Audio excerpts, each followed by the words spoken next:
वशिष्ठ जी ने कहा, राम जी, मरुभूमि का मृग होना अच्छा है, लेकिन इंद्रियों के विषय विकारों में रमने वाले जीवों का संग नहीं करना चाहिए। बुद्धि नीचे चली जाती।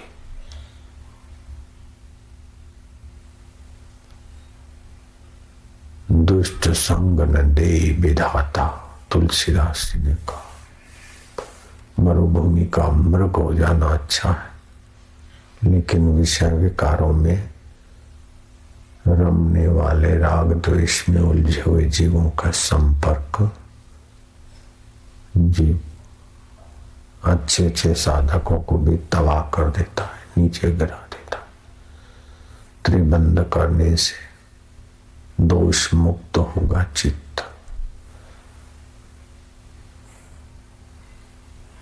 विकारों पर विजय और ऊर्ध्वगमन की सिद्धि भी आ जाती। तनाव, चिंता आदि से रक्षा हो जाती है। जाल अंदर बंद करने से टेंशन, तनाव गायब हो जाता है। हृदय की गति और श्वासोश्वास तालबद्ध चलने लगता है। विकारों पर विजय आने लगती।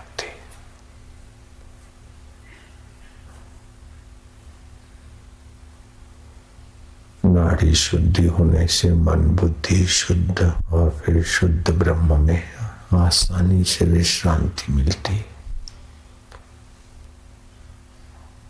बुद्धिमान सुखदेव जी ने पिताश्री का आदर सहित गुरु किनाए पूजन किया और वे लग गए तो इतने महान आत्मा बने कि 7 दिन के अंदर परीक्षित को भागवत सुनाते सुनाते अपना वरदास्त्र सिर पर रखकर ब्रह्म ज्ञान करा दिया, साक्षात्कार करा दिया। फिर कथा करने नहीं गए, फिर भटकने नहीं गए। अभी भी सुखदेव जी का आदर बुद्धिमान विद्वानों के हृदय में है। सत्संग को, कथा को जो लोग आजीविका बनाकर परिवार का पालन करते, वो कथा के रहस्य को जानते नहीं। भगवत कथा भगवत विश्रांति के लिए, स्वांत सुखाय के लिए, स्वस्वरूप में टिकने के लिए। हरि कथा ही कथा, बाकी जग की व्यथा। महामुनि सुखदेव जी वर्षों तक समाधि में लगे रहे।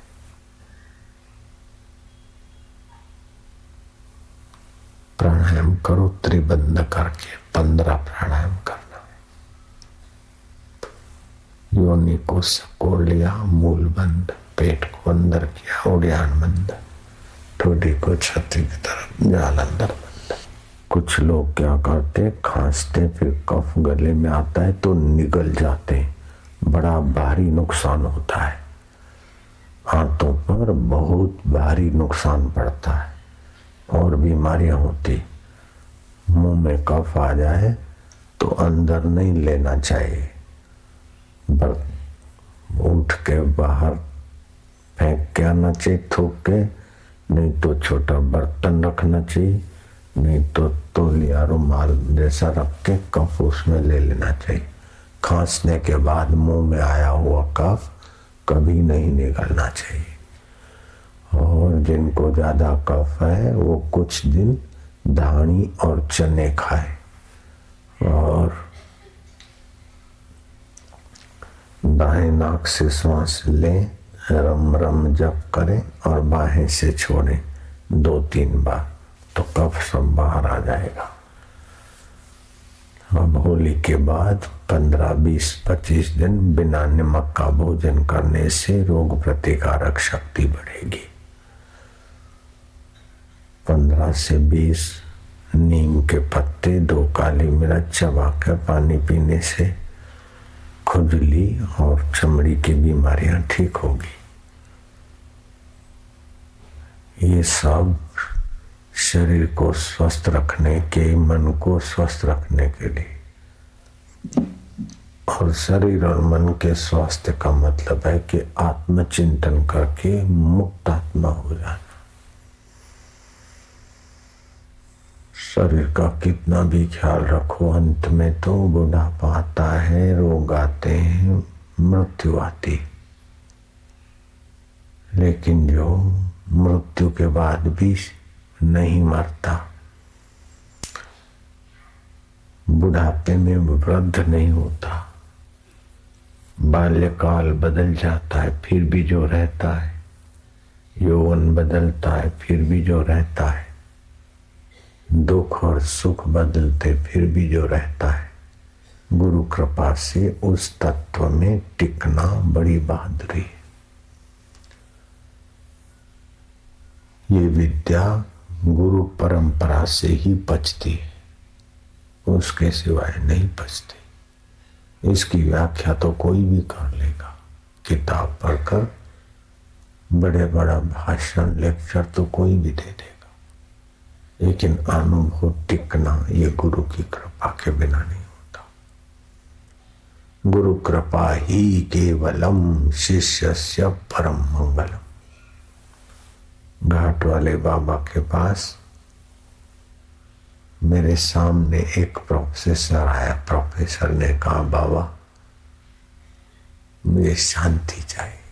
बाबा ने कहा, गीता पढ़ा करो। बोले महाराज गीता पे तो मैं लेक्चर देता हूँ, मैं स्कूल में बच्चों को पढ़ाता हूँ। गीता मेरी पढ़ी हुई है, पढ़ता हूँ और उस पर मैं प्रवचन करता हूँ।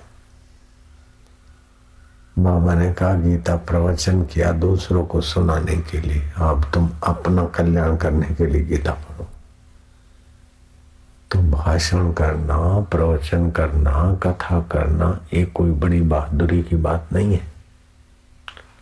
बड़ी बहादुरी तो ये है कि गुरु के प्रसाद को, जैसे सुखदेव जी ने व्यास जी के प्रसाद को आत्मसात कर लिया था, परीक्षित को साक्षात्कार करा दिया, वासना रहित नारायण पद में स्थिति हो गई। ये मनुष्य जीवन का फल है।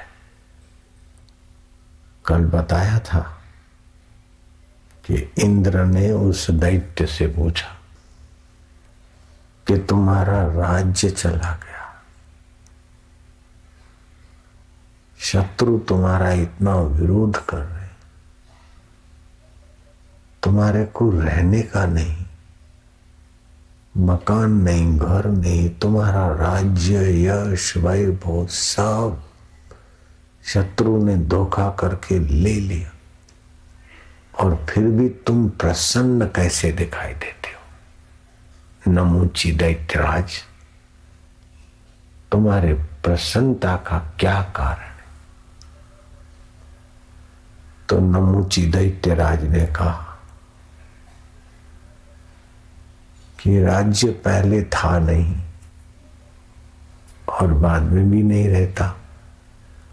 जब शरीर पहले नहीं था, बाद में नहीं रहेगा, तो राज्य मेरा चला गया ऐसा याद करके शोक करना, दुखी होना, ही तो शत्रुओं का मनोरथ पूरा करना हुआ।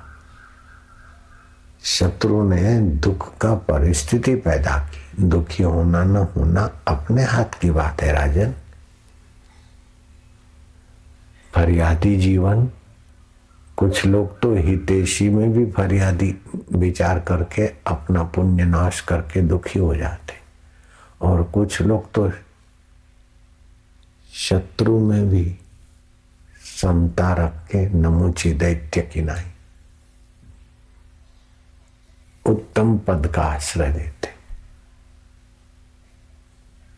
तो नमूची दैत्यराज ने कहा कि शत्रुओं ने राज्य ले लिया, मेरे को कष्ट दिया, दर दर की ठोकर खा रहा है तो शरीर खा रहा है, और इसका अपना प्रारब्ध होता है। कोई किसी को दुख नहीं देता।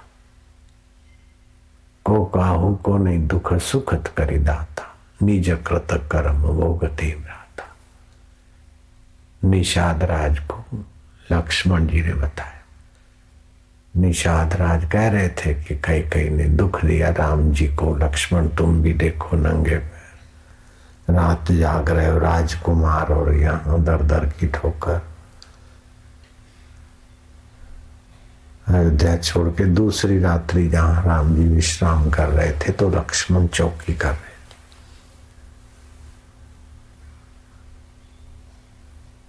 तो लक्ष्मण ने दैत्यराज को, निषाद राज को टोक दिया। कई ने दुख नहीं दिया है। जो अवश्य होनी होती है वो होती है।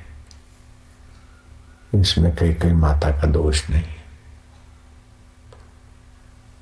दंडकारण्य में लक्ष्मण और राम जी पहुंचे।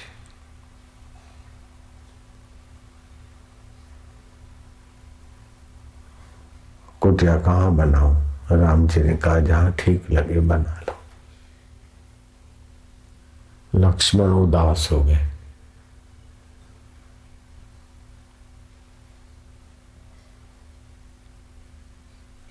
और दुखी ऐसे हुए कि लक्ष्मण अपने को रोक न पाए।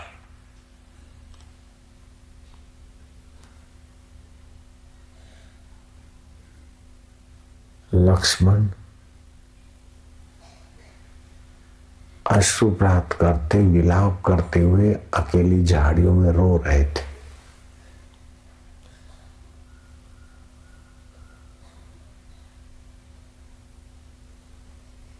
तो जनक नंदनी सीता जी को आवाज सुनाई पड़ा, लक्ष्मण भैया रो रहे। कारण पूछा तो लक्ष्मण बोलते कि आज मेरा कोई अपराध हो गया जो प्रभु जी ने मेरा त्याग कर दिया। क्या अपराध हो गया कि मुझे पता नहीं। प्रभु जी बताएंगे तो मैं अपने गलती को सुधारूंगा। सीता जी राम जी के पास गई। लखन भैया से क्या अपराध हुआ है? वो रो रहे। राम जी कहते ऐसा तो कोई अपराध नहीं हो। बुलाया लखन को। लखन क्यों भैया, कौन सा अपराध हुआ? क्या अपराध हुआ? बोले प्रभु मुझे तो पता नहीं, लेकिन आपने मेरा त्याग कर दिया तो अपराध हो गया होगा। राम जी बोलते मैंने तो तुम्हारा त्याग नहीं किया। आपने कहा न कि जहां तुम्हें ठीक लगे वहां जाके कुटिया बना लो, तो मुझे आपने छोड़ दिया मन के हवाले। और मन तो सदियों से जीव को भटकाता था। आपने मेरा त्याग कर दिया। पर ऐसे करके लक्ष्मण फिर फुट फुट के रोने लगे। तो राम जी ने बात को संभाल लिया कि नहीं नहीं लखन भैया ऐसी बात नहीं, आ जाओ देखो ये जमीन समतल है और पानी भी नजीक पड़ेगा और यहाँ छाया भी है। यहाँ बनाओ, मेरी आज्ञा है, यहाँ बनाओ।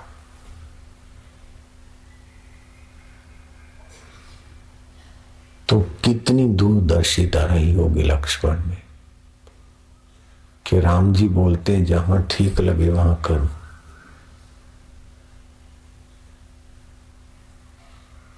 तो लक्ष्मण को चुभ गया कि मेरे को मन के अधीन कर दिया। ब्रह्मवेता राम जी स्व में स्थित है और मैं तो मन में हूं।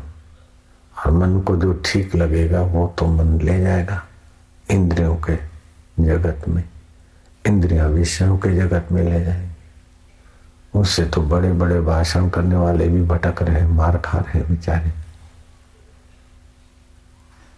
मैं तो क्या धर्म का ज्ञान रखता हूं, मेरे को तो कोने में बैठा दे ऐसे पंडित लोग, बड़े बड़े शास्त्र के लोग, और जैसा मन में आता है ऐसे करते हो तो बेचारे माया के डंडे खा रहे। और मेरे को भी मन के हवाले कर दिया, प्रभु जी ने जहाँ ठीक लगे करो। समूची दैत्यराज ने बाजी मार ली।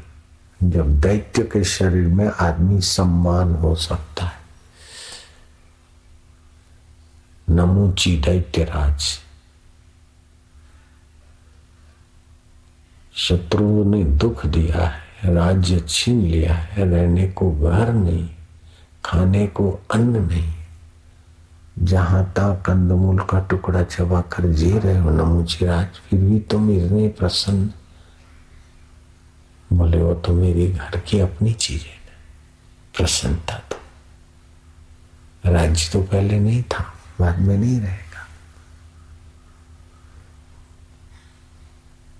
लेकिन जागृत आती चली जाती, स्वप्न आता है चला जाता है, सुषुप्ति आती चली जाती, फिर भी जो रहता है वो मौत के बाद भी रहता है। तो मैं वो नित्य आत्मदेव परमात्मा के अनुसंधान में अपने को परितृप्त रखता हूं, बीते हुए का शोक नहीं करता, भविष्य के शेख चिल्ली के किले नहीं बांधता हूं। इसलिए मैं वर्तमान में आनंदित परमात्मा स्वभाव में रहता हूं। नमूची दैत्य कितना पुण्यात्मा रहा होगा। समता, शास्त्र में दैत्य की महिमा आती। नमूची दैत्यराज हो गए, दैत्यों के राजा, राज छिन गया है। जंगल में भटक रहे और इंद्र उनका सत्कार करते कि तुम इतने प्रसन्न दिखाई देते हो।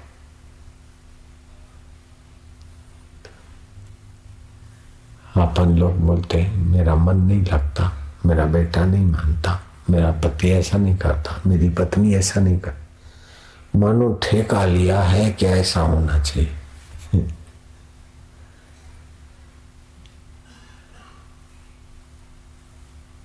जो हुआ अच्छा हुआ, जो हो रहा है अच्छा है, जो होगा वो अच्छा ही होगा, ये नियम पक्का है। तुम ईश्वर में रहो, दूसरों को ईश्वर में रखने में सहायता, सब ठीक हो जाता।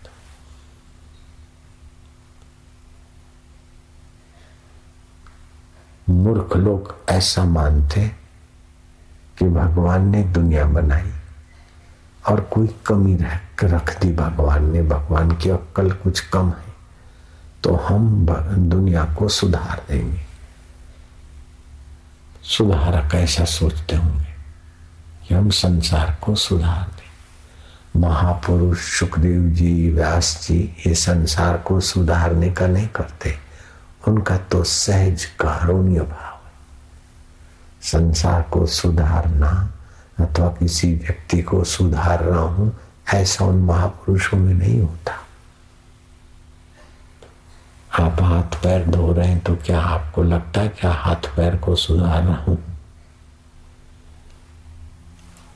आप संस्कार करते हैं, परिमार्जन करते हैं, हीनांग पूर्ति भी करते, तो क्या लगता है कि हम ये कर रहा हूं? नहीं, स्वभाव। ऐसे पुरुषों के द्वारा ही मंगल होता है। जो सुधार का ठेका लेते अथवा सुधार के नाम से वाहवाही के गुलाम बनते, वे तो अपना ही बिगाड़ करते, तो दूसरे का सुधार क्या करेंगे?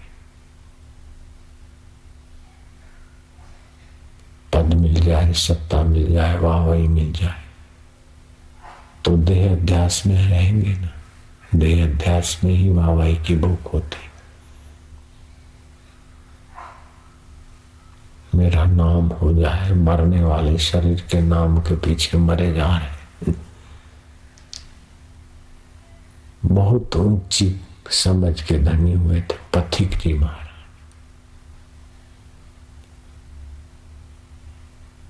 बोले नाम का नाम होगा, जिस शरीर का नाम रखा उसका नाम होगा। शरीर को आराम मिलेगा, अपने को क्या मिला?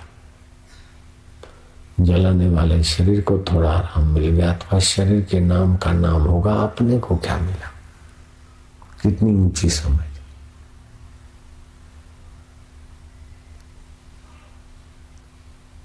तो व्यर्थ समय खोने को नहीं है। 1 करोड़ रुपया दे दोगे तो भी 1 मिनट आयुष्य नहीं बढ़ा सकेगा कोई। ऐसा कीमती तुम्हारा समय है।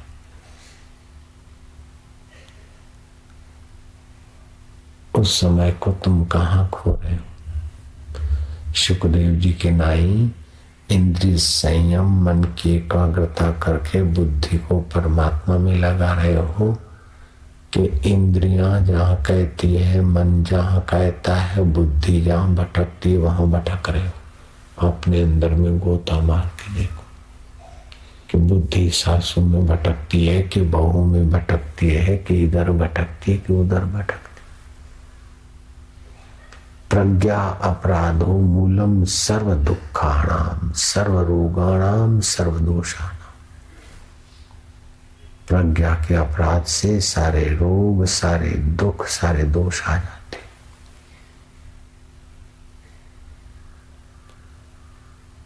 इसलिए प्रज्ञा को भगवत प्रसाद जा बनानी चाहिए। तो रजोगुण से तमोगुण को दूर करे और सतोगुण बढ़ाकर रजोगुण को जीत ले, और फिर सतोगुण भी सत्व स्वरूप भगवान में विश्रांति पाकर भगवत प्रसाद जा बुद्धि करे। भगवत प्रसाद जा बुद्धि के बाद दुख नहीं होते। हुआ तो पानी में लकीर जैसा, फिर तत्व प्रसाद जा बुद्धि। ये काम कर लिया तो बस हो गया। बुद्ध किसी को कहने नहीं जाते कि मेरे नाम का प्रचार करो। बुद्ध ने तो यहां तो कह रखा था कि मेरा चित्र नहीं रखना, कहीं फोटो नहीं रखना। और धरती पर बुद्ध की जितनी प्रतिमा है उतनी शायद किसी की होगी।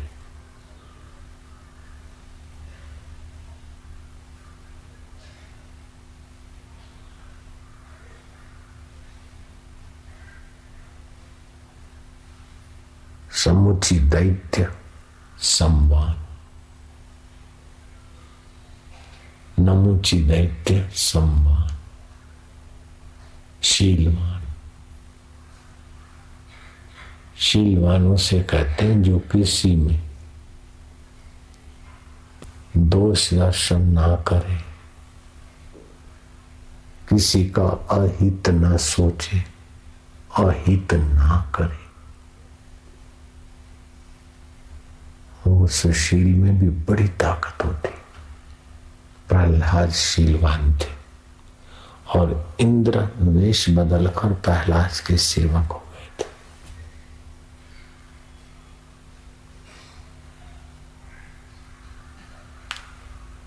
वो शील का दान लेने के लिए वे स्वामी प्रसन्न होंगे तब शील दे देंगे। किसी का बुरा न सोचना, किसी का बुरा न चाहना, किसी का बुरा न करना। फिर माँ छाती पे बैठ के दवा पिलाती तो उसे अपराध नहीं होता।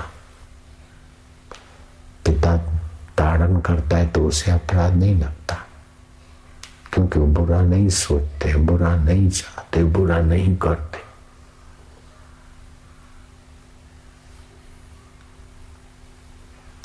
दुर्जन की करुणा बुरी, भलो साईं को त्रास। सूरज जब गर्मी करे तब बरसन की आस। तो मूर्ख बच्चे माँ बाप की ऊंचाई को नहीं समझते। वे स्कूल से भाग जाएंगे, घर से भाग जाएंगे। हर 10 सेकंड में एक लड़का स्कूल से भाग जाता है अमेरिका। घर भी नहीं रहता, स्कूल भी नहीं रहता, आवारा हो जाता। हर 16 सेकंड में ड्रग्स के नशे वाले संपर्क से दूसरा लड़का भागता। हर 32 सेकंड में कुछ उम्र लायक लड़के लवर लवरी के चक्कर में स्कूल से भाग जाते, क्रिमिनल होके फिर मरते मारते। हर 48 या 42 सेकंड में चौथे प्रकार का लड़का, अर्थात 1 मिनट में 4 लड़के हो गए। तो 1 घंटे में कितना हुआ? 240। 24 घंटे में कितने लड़के आवारा हो जाते। और उठाई पिस्तौल, धाड़ धाड़ धाड़ कर दिया।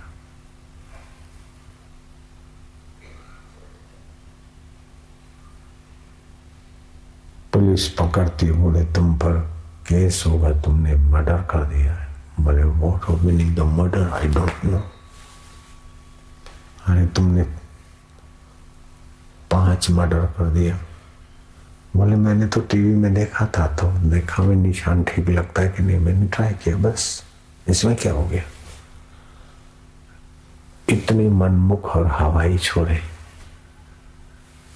दुनिया के धनाढ्य लोग 25 इस समय अमेरिका ने घोषित किए 25 लोग। उन 25 में सबसे ज्यादा धनाढ्य Bill Gates, computer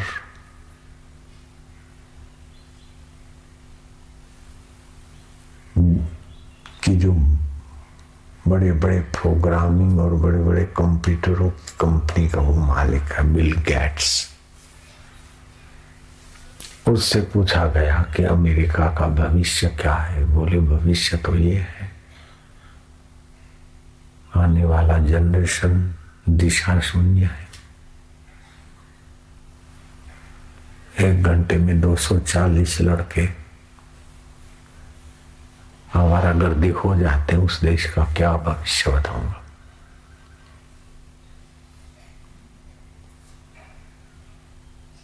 George W Bush बार बार अपने भाषण में कहता है कि अमेरिका के युवक युवतियां कंप्यूटर और साइंस में आगे बढ़ो। 60% बड़ी बड़ी पोस्ट पर हिंदुस्तानी पहुंच गए। तो हिंदुस्तान में मातृदेवो भव, पितृदेवो भव, आचार्य देवो भव, अतिथि देवो भव, इस परंपरा का जो हिस्सा है उसी कारण अपने बच्चे चमक रहे। जिन्होंने भी माना है वे थोड़े श्रमी रहे, परिश्रमी रहे, श्रमी, संयमी, कुछ सदाचारी रहे, तभी ऊंची पोस्ट पे जाता आदमी।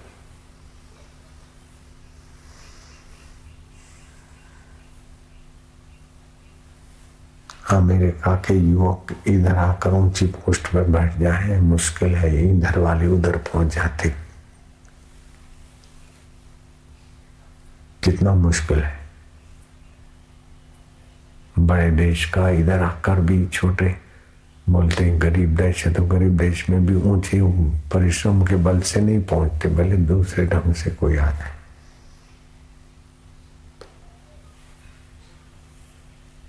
तो जितना जितना इंद्रिय संयम, मनोनिग्रह, बुद्धि परमात्मा में विश्रांति, उतना उतना आदमी हर क्षेत्र में सफल हो जाता है।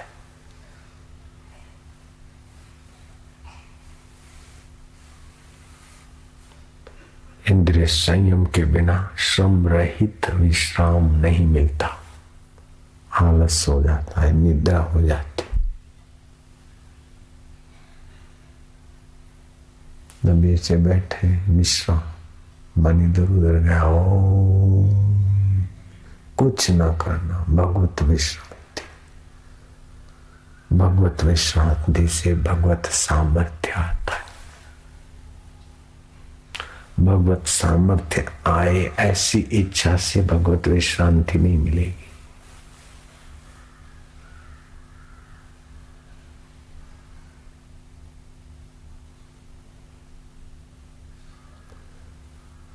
जैसे नींद करना सबके लिए सहज है, नींद करने में सबका अधिकार है, श्वास लेना सबका अधिकार, ऐसे परमात्मा में विश्रांति पाना, परमात्मा प्राप्त करना सबका अधिकार है। लेकिन अब आगे विषय, इंद्रियां और शरीर को मैं मानकर इसमें बड़ा होने की जो बेवकूफी है बुद्धि में, उसने लोगों को तबाह कर दिया। खप गए बेचारे। देहाध्यास, आद्य शंकराचार्य ने कहा, गलते देहाध्यासम विज्ञाते परमात्मनि, यत्र यत्र मनो जाति तत्र तत्र समाधि। देहाध्यास भीतर से गल जाए, परमात्मा विश्रांति मिल जाए, फिर जहां जहां मन जाए समाधि। तब तक मन के कहने में नहीं आना चाहिए जब तक ब्रह्मवेता गुरु ने हमको गुणातीत नहीं बनाया।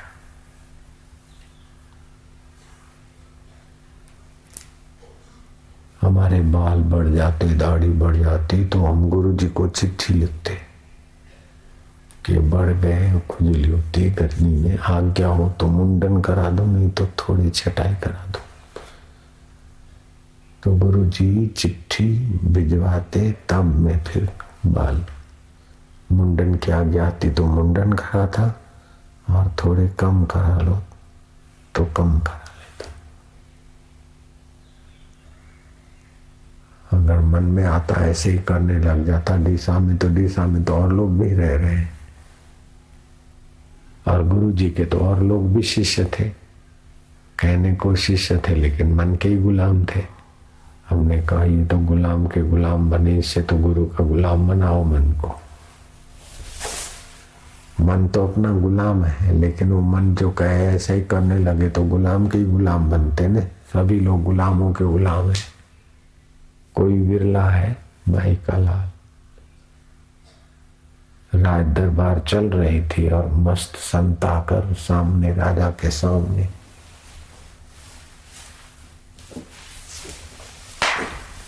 टांग पट टांग चढ़ाकर बैठ गए।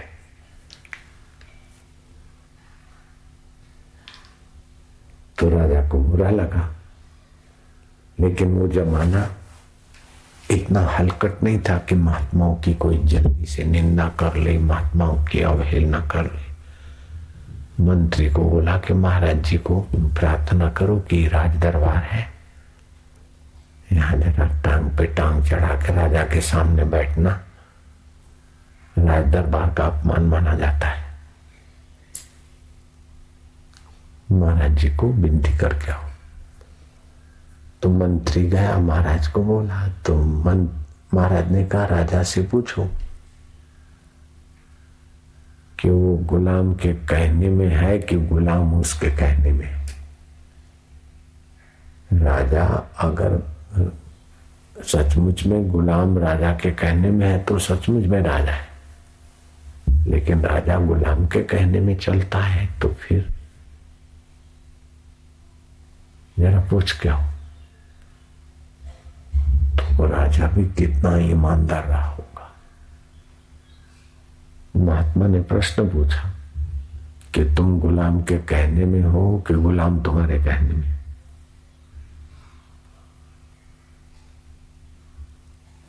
तो राजा ने देखा ये तो मेरे को तो जैसा मन में आता है ऐसा करता हूं। तो राजा सिंहासन से खड़ा हुआ, महात्मा के पास आए, बोले महाराज गुलाम के कहने में मैं चलता हूं। तो बोले राजन, तो तुम तो गुलाम के गुलाम हुए, फिर मेरे पर तुम्हारा हुक्म कैसे चलेगा? बोलो। मेरे कहने में गुलाम है, अर्थात मन मेरे कहने में और आप मन के कहने में। राजा कुल पुण्यात्मा था, सतबात्रक को लग जाता है, अपने को सुधारने में लग जाता है, लेकिन जो वासना का गुलाम होता है ना, उसको लगते हुए भी टिकता नहीं, वास्तव उसको उड़ा उड़ा के ले जाती।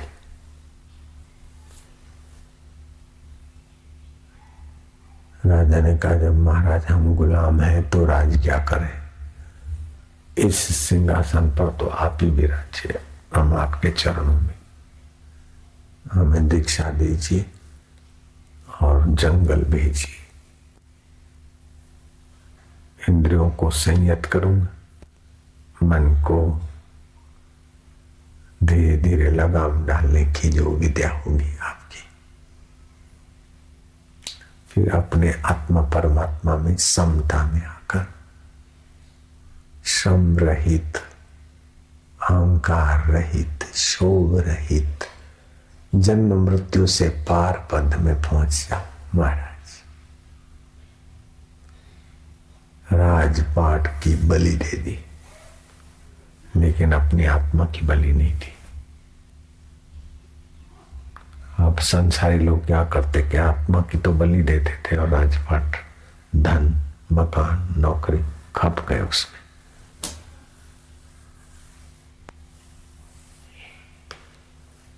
जो आत्मा परमात्मा को पाए बिना दूसरी चीजों में लग जाते हैं, वो समझो आत्मा परमात्मा की बलि दे रहे हैं, तो उन्हीं की बलि चढ़ती रहती 84 लाख जन्मों में।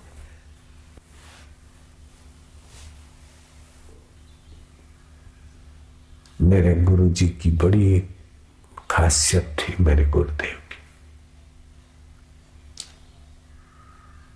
84 साल की उम्र, 20 साल की उम्र में ईश्वर साक्षात्कार, 16 साल की उम्र में तो अच्छी खासी समाधि हो जाती थी।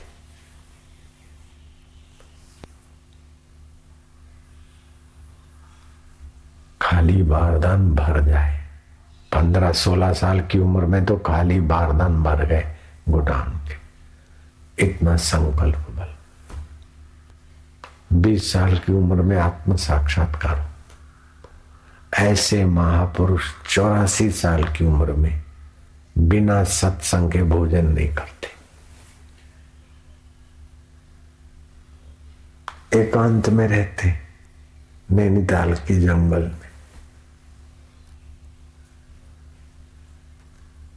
कोई सत्संग सुनने वाला नहीं है तो मेरे को और दूसरे 2 को बुलाएंगे, मैं पढ़ूंगा और गुरु जी सुनेंगे। योग वशिष्ठ हो, उपनिषद हो, फिर थोड़ा व्याख्या भी सुना देंगे कृपा करके, नहीं तो सुनेंगे। जैसे स्नान शरीर को स्वच्छ रखता है, ऐसे सत्संग हमारे मन को स्वच्छ रखने का एक अद्भुत साधन है। कुछ लोग सत्संग पढ़ते हैं लेकिन वो नोट करके दूसरे को सुना दिया, गुड्स ट्रांसपोर्ट कंपनी।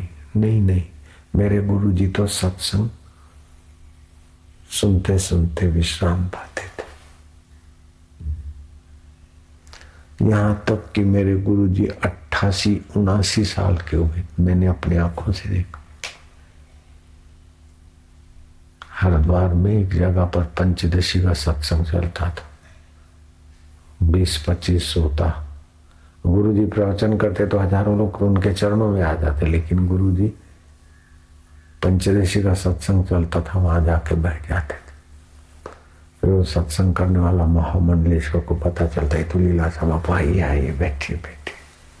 बोले ठीक है, सामने बैठ जाते श्रोताओं के साथ। कितनी बहादुरी!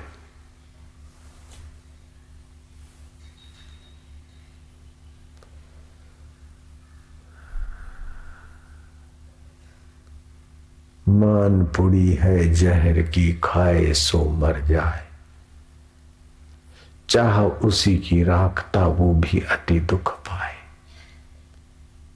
मरने वाले शरीर के मान की चाह आदमी को बेईमान बना देती। कितनी बेईमानी करते, मेरा मगन निवास, मेरा छगन निवास, मेरा नाम रहे।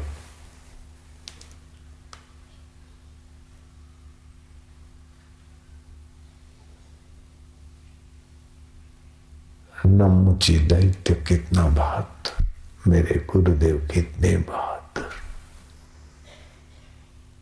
शबरी मिलन कितनी बहादुर,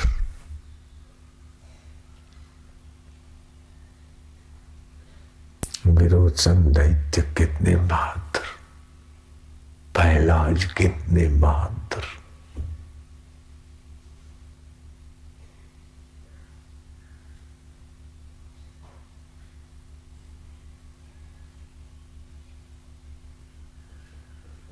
जो मनमानी भक्ति करता है वो क्लेश पर क्लेश सहता है। ऐसा पुराण में अभी 5-7 दिन पहले हमने पढ़ा सुना। मनमानी भक्ति करने से क्लेश पर क्लेश सहता है व्यक्ति। इसलिए शास्त्रीय और गुरु अभिमुख भक्ति ही क्लेश नाशिनी होती है। जैसे लोग पैदल ही पैदल जाते 8-8 दिन तक, फिर पान मसाला भी खाते जाएंगे, चाय भी पीते जाएंगे। भक्ति तो है उनमें, लेकिन बेचारों का क्लेश ही क्लेश। धूप लगी, नंगे पैर, ऐसे इधर सुबह आकर अगर हम चुप नहीं कराते तो ये भी मनमानी भक्ति चे चे चे चे चे चे चे चे दूसरों के लिए गड़बड़ी पैदा करती, अपना शक्ति नाश होती। इसलिए गुरु और शास्त्र के अनुशासन में रहने वाली भक्ति क्लेश नाशिनी होती। इसी कारण शास्त्र ने कहा होगा, गुरु कृपा ही केवलम शिष्यस्य परम मंगलम। तो हम तो गुरु कृपा की प्रसादी के लिए बाल कम कराने होते तो गुरु की आज्ञा मांगते। भाई मन क्या पता कैसे मनमानी भक्ति में लग जाएंगे तो कहाँ जाके पटक देगा। उसका मतलब ये नहीं है कि आप लोग बाल कटाओ तो मेरे से पूछते रहो। ये तो आप भी थक जाएंगे, मैं भी थक जाऊंगा, और अब बाल आपके कितने बड़े हो जाए। लेकिन हमने उसका फायदा उठाया, क्योंकि हमें तो दूसरा था नहीं, गुरु के साथ सीधा संबंध था, मानसिक रूप में भी था और पत्र व्यवहारिक रूप में भी था। तो हमको बहुत जल्दी फायदा हो गया।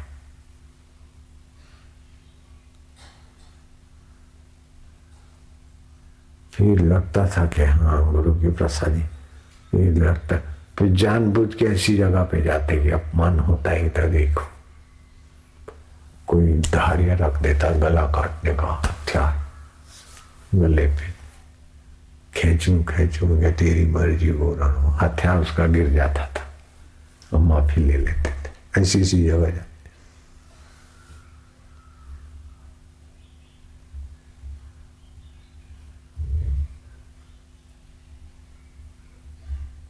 आध्यात्मिक जगत की महिमा अद्भुत है। जडे लदो मुंह आत्म हीरो जग थियो सवा कसीरो। जब आत्म हीरा मिलाने तो जगत सवा कोड़ी का हो गया, पूरी दुनिया।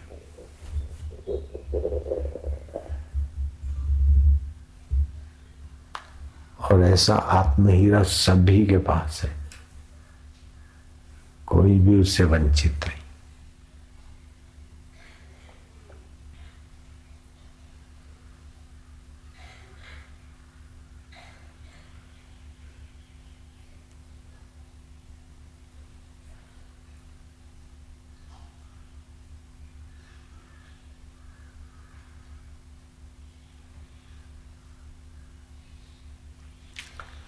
श्रम साध्य जो भी है वो नश्वर है। जगत का जो भी कुछ मिलता है श्रम से मिलता है और नाश हो जाता है, और परमात्मा विश्राम से मिलते हैं अविनाशी। तो बाबा जी प्राणायाम करते हैं, इधर आते हैं, ये भी तो श्रम हुआ। वो तो श्रम की जगत में बुरी आदत पड़ गई है, तो बुरी आदतें मिटाने के लिए श्रम है, परमात्मा पाने के लिए श्रम नहीं।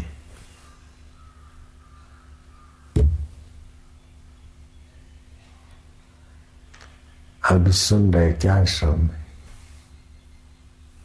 क्यों बैठे शांति में, क्या श्रम है?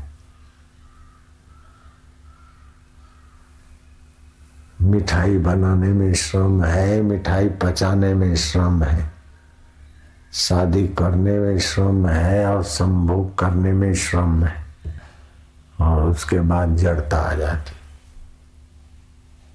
इसमें संभोग जैसा श्रम नहीं है, शादी जैसा श्रम नहीं है, और सत्संग के बाद जड़ता नहीं आती, चेतनता बढ़ती। सभी का अनुभव है।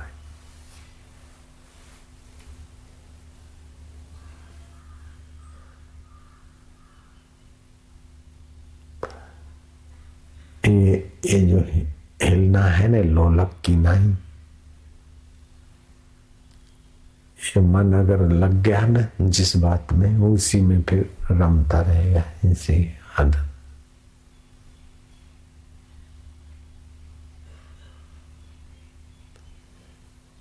ये नाथ संप्रदाय की टंक विद्या का एक अंश है।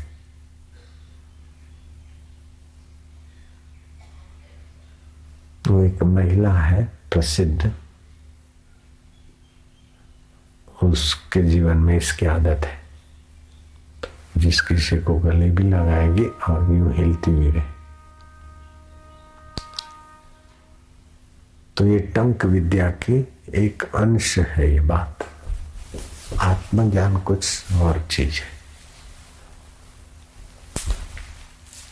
इसका भी अपना प्रभाव है थोड़ा बहुत।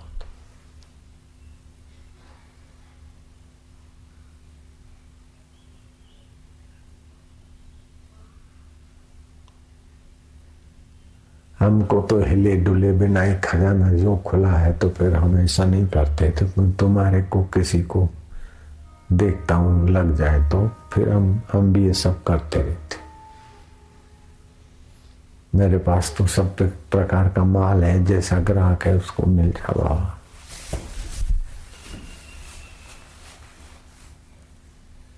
फिर ऐसा भी है, चारों उंगल, ये भी टंक विद्या का ही है।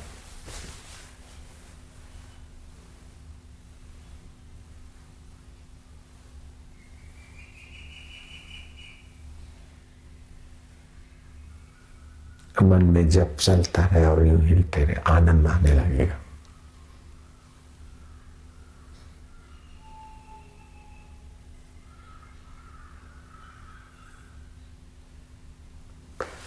ऐसा भी है।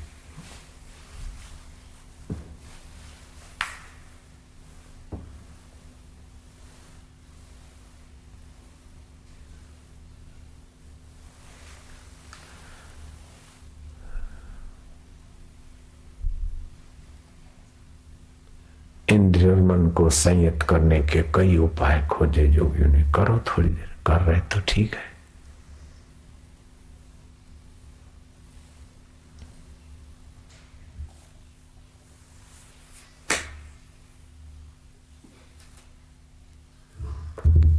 अभी कुछ ना करो, जप ध्यान कुछ भी नहीं करो, कैसे बैठे रहो। देखो, श्रम रहित विश्राम।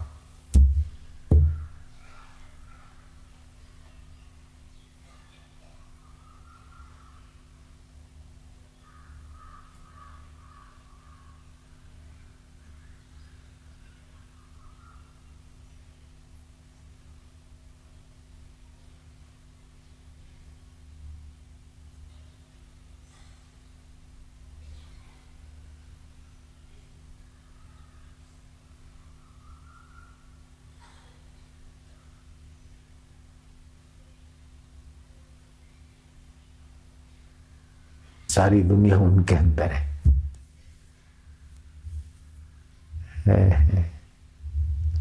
अपने को देखेंगे कि आत्म साक्षात्कारी दुनिया के अंदर है, लेकिन वास्तव में दुनिया उनके अंदर होती है। सारा ब्रह्मांड वो इतने व्याप्त होते, दिखते खाली शरीर में। जैसे आकाश हमारे अंदर है, लेकिन सारी दुनिया आकाश के अंदर भी तो है ना। लेकिन आकाश भी उनके आगे नन्हा हो जाता है, इतना वो चैतन्य के वो हो जाते महापुरुष।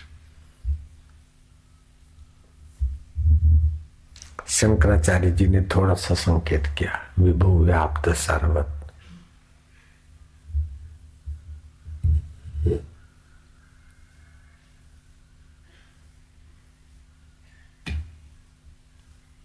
और किसी महापुरुष ने थोड़ा बहुत गाया है, जय सतगुरु देवन देव परम, निज भक्त ने देह धर।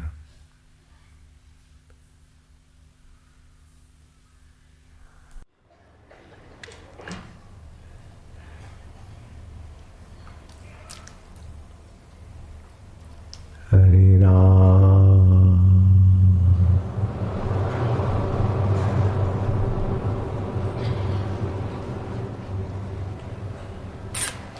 हरे कृष्ण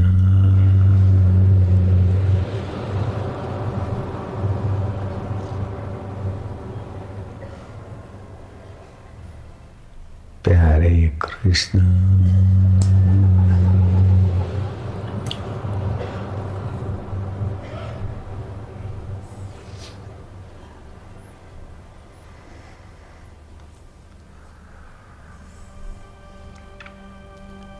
मेरे गुरु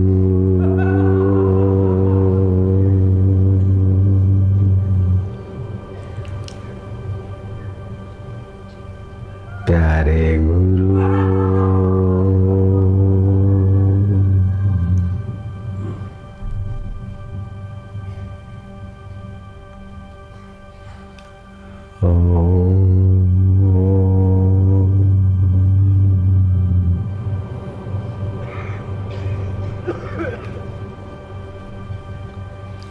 आनंद देवा, शांति देवा।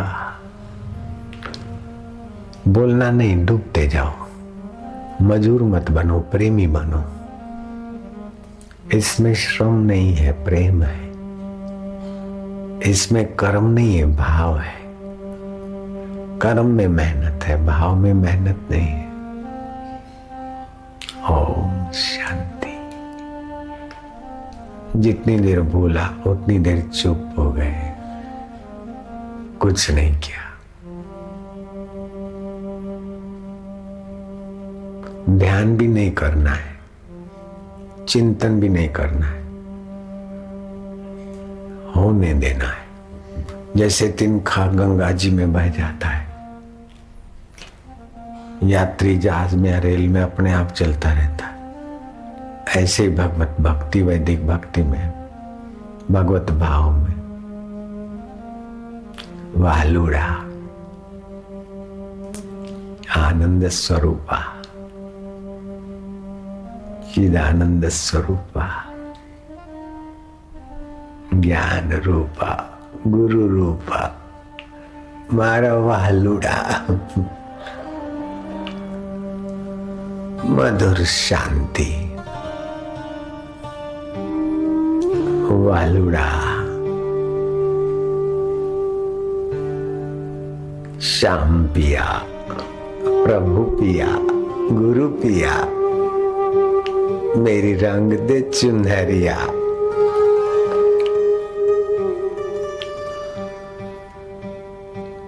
नीली न रंगाऊंगी। ध्यान नहीं करना है, कोशिश नहीं करना। जहाज में बैठने के बाद कोशिश नहीं करते मुसाफरी की, बैठे रहो। प्रयत्न करोगे तो करता आड़ा आएगा।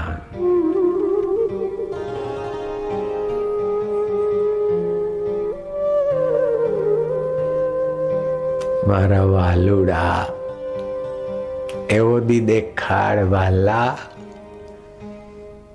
एवो दी उगाड़।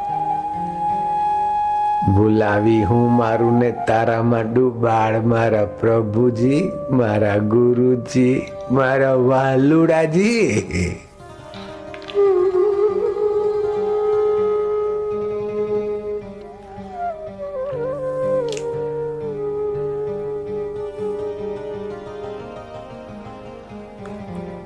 हे भक्ति माता, हे रस रूपा, तू मेरे हृदय में सदा निवास करियो मैया। प्यारी प्यारी मावली, माझी मावली, गुरु मावली, इष्ट मावली। हे प्रेम स्वरूपा, हे सुख रूपा, हे ज्ञान दात्री, हे रस दात्री मैया हो। माँ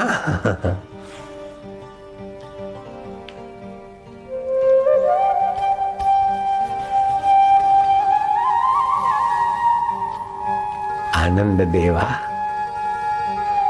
माधुर्य देवा, प्रीति देवा, वालुड़ा देवा, आत्मदेवा, ब्रह्मदेवा, घटाकाश, मठाकाश, रज्जू, सर्प, सीपी, चांदी, ये तो विद्वानों को सौंप दे, हम तो तेरे रस में रस वाले होंगे महाराज। ये सिद्धांत वेदांत का उन वेदांतियों को अर्पण है, हमें तो सिद्धांतों के मूल में विश्राम पाने दे प्रभु जी।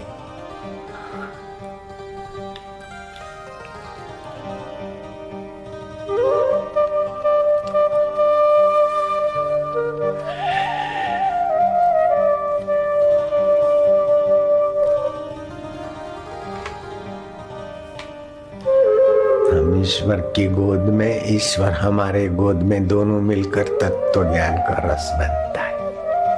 हम न तुम दफ्तर गो,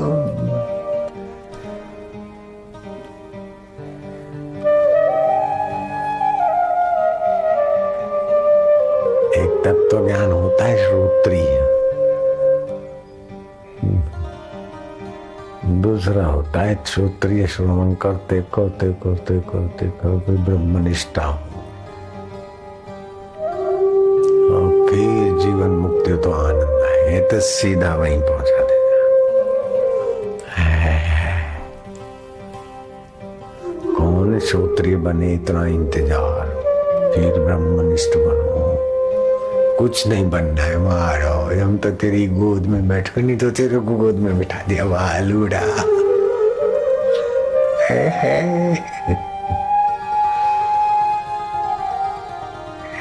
हे मारा वालूड़ा, मेरे गुरु देवा, इष्ट देवा, प्रभु देवा।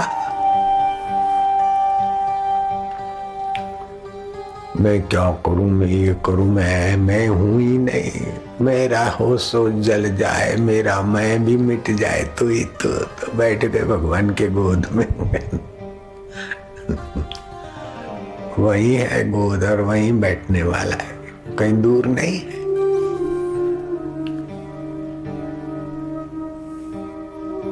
वाग गदगदा, वाणी गदगद हो जाएगी, चित्त द्रवित हो जाएगी, कभी हंसी आएगी, कभी रुदन आएगी, कभी गुनगुनाहट होगी।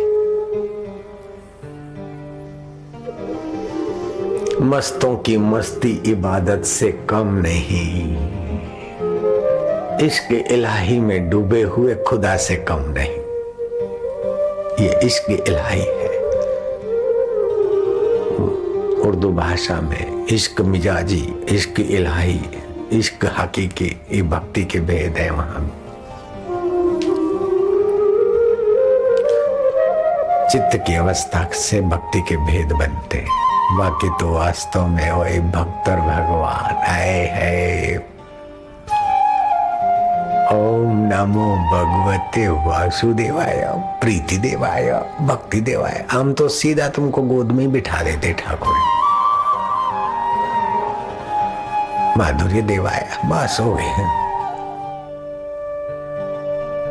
मैं भक्ति करता हूँ, मैं बैठता हूँ, साधना करता हूँ, तो अभी कर्म है। भक्ति में कर्तृत्व तो कहाँ होता है बेटे? मैं ऐसी भक्ति करूं, मैं ऐसी भक्ति करूं। अरे क्या मैं ऐसी भक्ति वैसी भक्ति, मैं कहाँ हूँ? तू ही तो है महाराज। ऐसी भक्ति मैं क्या करूं महाराज? मैं ऐसा करूं, मैं ऐसा करूं, मेरे को ऐसा होना चाहिए, ऐसा होना चाहिए। ये ग्रहण लग गया। ग्रहण, चंद्र ग्रहण भी होता है, सूरज ग्रहण भी होता है। चंद्र ग्रहण होता है तो चंद्र साफ नहीं दिखता। ऐसे पूर्वाग्रह, उत्तराग्रह, ये ग्रह वो ज्ञान को ढक देते, प्रेम को ढक देते। काई से जैसे पानी ढक जाता है, वैसा होना चाहिए। ऐसा जरा तबियत ठीक हो फिर भजन करो।